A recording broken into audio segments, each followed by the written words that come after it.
안녕하세요. 글로벌 리스크 책의 조이준입니다. 오늘은 미국과 유럽의 러시아 압박에 대해서 한번 좀 알아보도록 하겠습니다. 최근에 트럼프 대통령이 약간 각성을 했죠.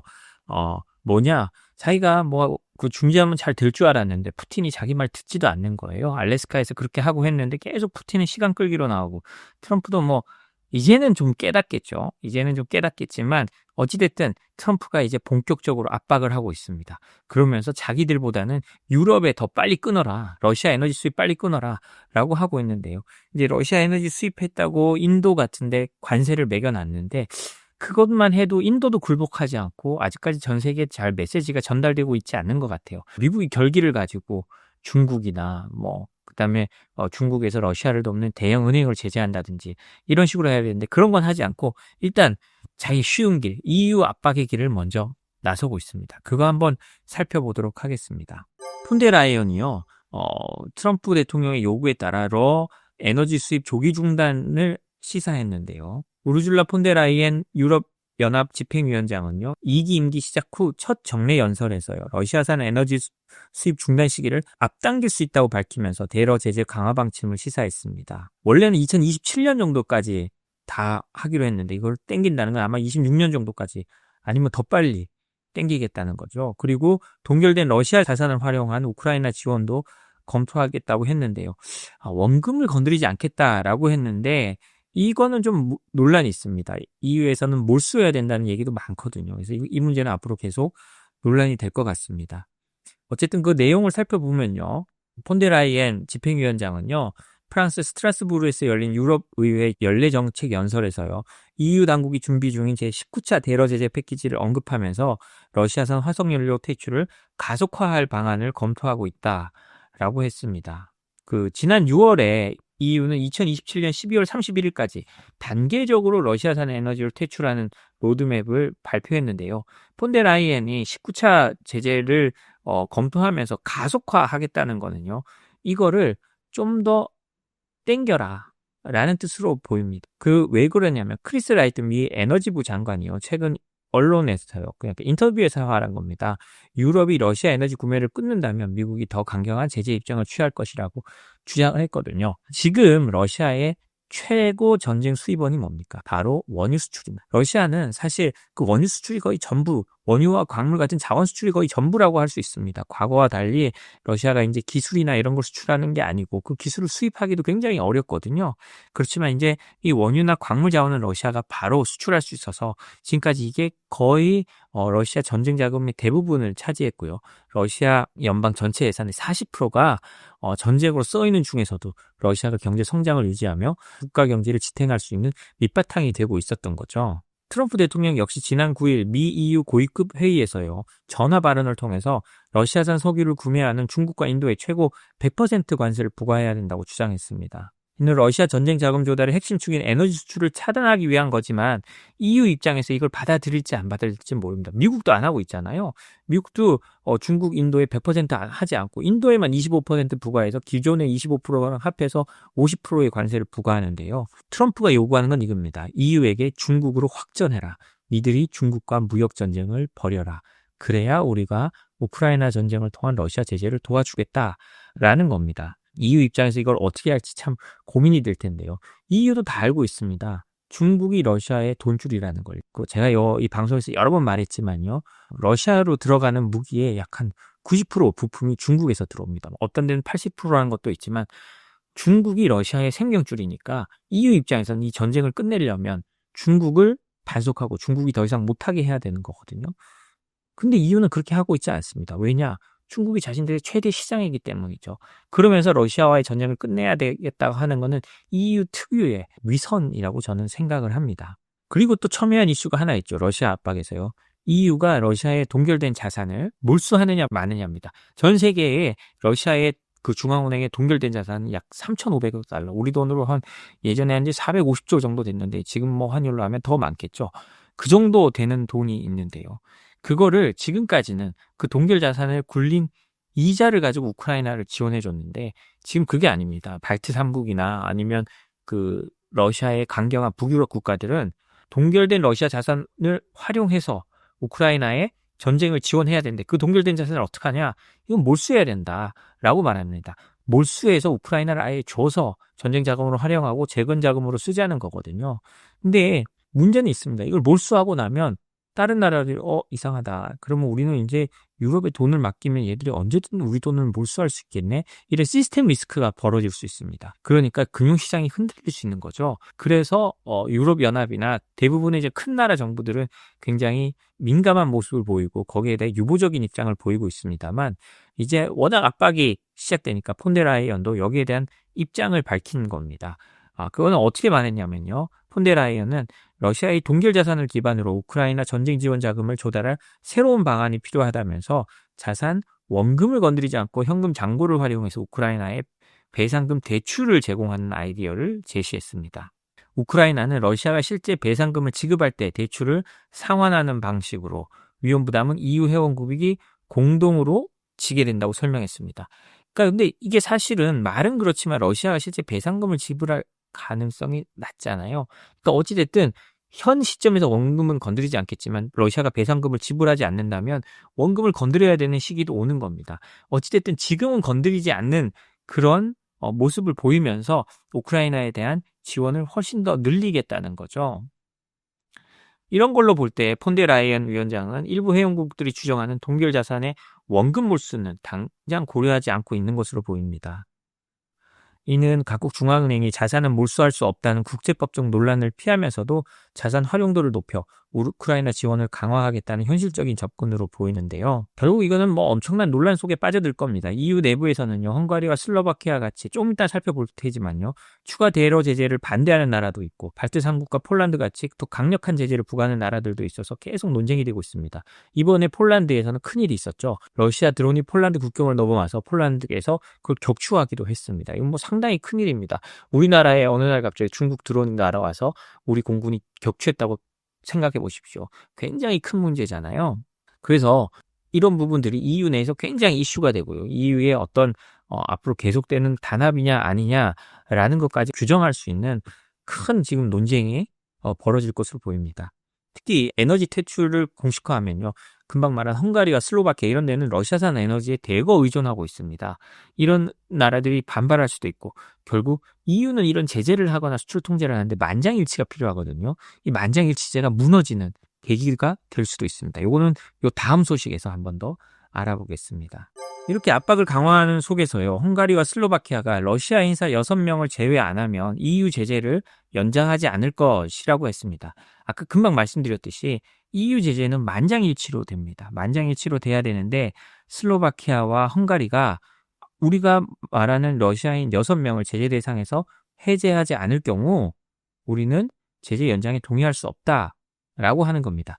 지난 3월에도요. 헝가리가 이런 걸 취하면서 러시아 인사 3명이 제재에서 제외된 전력이 있는데요. 이런 게 이제 6개월마다 반복되고 있는 겁니다. 이거를 제재를 연장하기 위해서는 6개월마다 만장일치가 필요하거든요. 우크라이나 언론에 따르면요.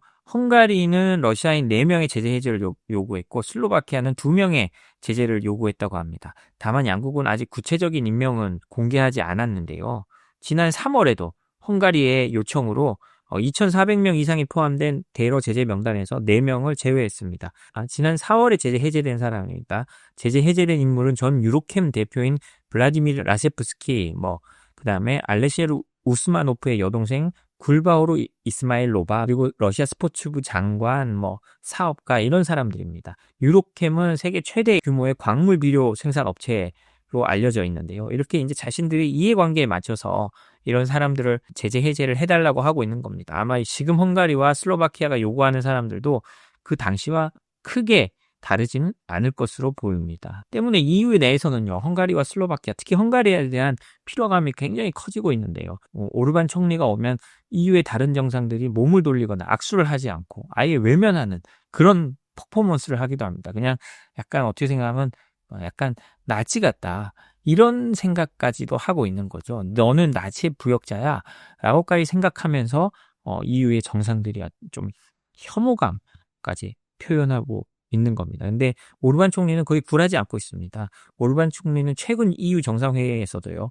유럽연합이 제재로 러시아, 미국, 중국 모두로부터 고립되고 있다라고 하면서 EU의 제재 정책에 노골적인 반감을 드러냈고요. 헝가리는 지금까지도 그래왔지만 앞으로도 아마 대러 제재 완화를 위한 지속적인 목소리를 낼 것으로 보입니다. 이 때문에 이런 모습을 보면 EU의 제재 그리고 EU 체제에 대한 실효성이 계속 의문을 자아내고 있는데요. 그래서 EU 내에서는요, 헝가리 등을 의사결정 구조에서 아예 배제하는 방안을 포함한 제도 개편 논의도 이루어지고 있습니다. 실제로 제재 해제를 다른 나라들도 지지하는 사람들이 있습니다.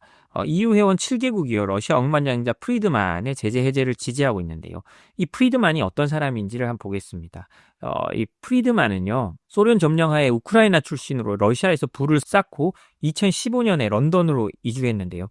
푸틴 정권과 가까운 관계를 통해서 재산을 쌓은 혐의로 2022년 우크라이나 전쟁 발발 직후부터 계속 제재를 받고 있습니다. 근데 프리드만은요. 아니다. 나는 더 이상 푸틴이랑 연계가 없다. 2015년부터 런던에 살지 않았느냐. 근데 내가 왜 러시아 정부 때문에 제재를 당해야 되느냐라고 합니다. 그러니까 여기에 대해서 헝가리, 슬로바키아, 룩셈부르크, 그다음에 이탈리아, 그리스, 오스트리아, 크로아티아도 그의 요청을 긍정적으로 바라보고 있다고 합니다. 그래서 이 정도 되면 과거에 푸틴이랑 친했다고 해도 풀어줘도 되지 않느냐라는 건데요. 그렇지만 폴란드나 북유럽 국가들은 지금도 냉정하죠. 지난 3월에도 헝가리와 룩셈부르크가 제재를 풀라 그랬는데 안 됐다고 합니다. 이 프리드만은요, 자신이 지분을 보유한 유럽 슈퍼마켓 체인 디아의 확장 계획뿐만 아니라 자신의 사업에 굉장히 어려움을 겪고 있다라고 했는데요. 디아는 스페인에 두고 있다고 합니다. 그리고 룩셈부르크에도 투자 회사도 있고 해서 여러 회사들을 지배하고 있는 것으로 알려졌는데요. 이렇기 때문에 이런 프리드만의 제재가 해제되는지 안 되는지 이런 부분들도 굉장히 좀 앞으로 지켜봐야 될 문제입니다. 이게 각국이 이해관계를 통해서 러시아 제재 명단을 세부 조율할 수 있는지, 좀 일부 뺄 수 있는지 이런 거는 겉으로 보기에는 한두 명 제외지만 이런 게 이제 EU의 제재 체제를 완전히 바꿔갈 수 있을 가능성이 있는지, 그리고 EU에 어떻게 생각하면 분열을 불러올 수 있는지 이런 부분도 한번 잘 살펴봐야 될 것 같습니다. 미국이 러시아 때문에 유럽을 압박하고 있다고 했잖아요. 그래서 폰데라이엔 집행위원장은 에너지 관련돼서 당기는 계획을 더 당기겠다라고까지 말을 하고 있고요. 러시아와의 에너지 관계를 절연하는 걸 그 계획을 2027년 말에서 더 당기겠다라고도 말하고 있는데, 또 이번엔 멕시코가 중국을 향해 나서고 있습니다. 미국의 압박에 최대 수입국인 중국을 겨냥해서 고율 관세를 추진하고 있다는 건데요. 멕시코 정부가 1,400여 품목 수입에 최대 50%의 관세를 부과하기로 했다고 멕시코 뉴스 데일리에서 보도했습니다. 이는 미국의 압박에 대응하면서 동시에 멕시코의 무역 적자를 줄이고 자국 산업을 보호하려는 거라고 하는데요. 근데 실제로 멕시코는 근데 공산품 이런 게 중국산 수입 비중이 높은 현실에서 물가 상승과 인플레이션 압력이 커질 수 있다는 우려가 당연히 나오고 있습니다. 클라우디아 셰인바움 멕시코 대통령은요, 이번 조치를 플랜 멕시코라는 산업 정책과 연계해서 설명을 했다고 하는데요. 플랜 멕시코가 뭐냐? 국내 생산을 강화하고 멕시코 노동자에게 더 많은 일자리를 주는 것이라고 하면서 자국 내 제조업 육성을 강조했다고 합니다. 따지고 보면 멕시코판 마가죠. 멕시코니까 Make Great Mexico Again이 되겠네요. 메마가 되겠네요. 관세 대상은요, 자동차뿐 아니라 철강, 섬유, 플라스틱, 의류, 장난감, 가구, 종이 등 총 1,400여 개 품목인데요. 10에서 50%의 다양한 세율이 적용될 예정이라고 합니다. 다만 멕시코가 자유무역을 맺은 50개국은 이번 조치에 제외되는데, 미국, 캐나다도 제외되고 하겠지만 중국은 자유무역 협정을 맺지 않았으니 아주 제일 큰 타격이 될 수 있다는 겁니다. 멕시코는 올 상반기 세계에서 가장 많은 중국산 자동차를 수입한 나라고요. 아랍에미리트와 러시아보다도 양이 많다고 하는데요. 이번에 관세가 15에서 20%에서 50%로 늘어난다면 중국산 자동차가 가장 큰 타격을 입게 될 것으로 보입니다. 이 50%가요. WTO 규정상 허용되는 최대 관세라고 하거든요. 이렇게 한 거는 미국을 달래기 위한 강력한 신호일 거다라고 전문가들은 분석하고 있다고 합니다. 트럼프 행정부는 그리고요, 지금까지 계속 멕시코가 중국산 상품의 우회 통로가 되고 있다라고 주장하면서 멕시코가 중국과의 무역 관계를 줄이지 않으면 무관세 수출 등 혜택을 그다음에 주지 않겠다. 지금까지 하는 거 없애버리겠다라고 계속 위협해 왔잖아요. 그렇기 때문에 멕시코 입장에서는 사실은 이번에 어쩔 수 없이 그러는 것도 있을 겁니다. 그리고 이렇게 관세를 매기면요. 지금 미국도 그렇지만 미국도 천몇백조 원의 관세를 더 걷었다고 하잖아요. 멕시코도 이런 식으로 중국이 타겟이 되는 이런 관세만으로도 연간 한 5조 원 정도의 세수가 더 늘어난다고 합니다. 멕시코 경제장관은요, 이번에 올해 대중무역 적자가, 그러니까 올 상반기에만요, 570억 달러, 약 79조 원을 넘어섰다고 지적하면서 이번 조치가 적자를 줄이기 위한 불가피한 선택이라고 말을 했다고 합니다. 그는 적자가 늘어나면 결국 멕시코 기업의 설 자리가 줄어든다고 말했는데요. 이거 트럼프의 논리와 똑같죠. 그래서 특히 이제 중국을 겨냥해서 이렇게 하고 있는 겁니다. 현재 의회가 여대 야소라요. 그 멕시코는 셰인바움 대통령이 트럼프가 멕시코를 잘 때려주면서 실제로 피해는 크지 않으면서 트럼프가 멕시코를 입으로 잘 때려주면서 현재 대통령은 오히려 지지율이 올라가가지고 굉장히 좋은 상황이거든요.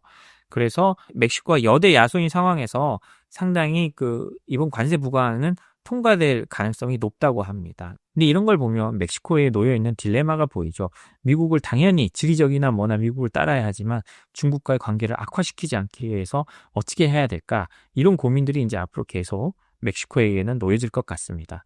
오늘 저희가 준비한 소식은 여기까지입니다. 저희 소식이 도움이 되셨다면 구독, 좋아요, 알림 설정 부탁드립니다. 감사합니다.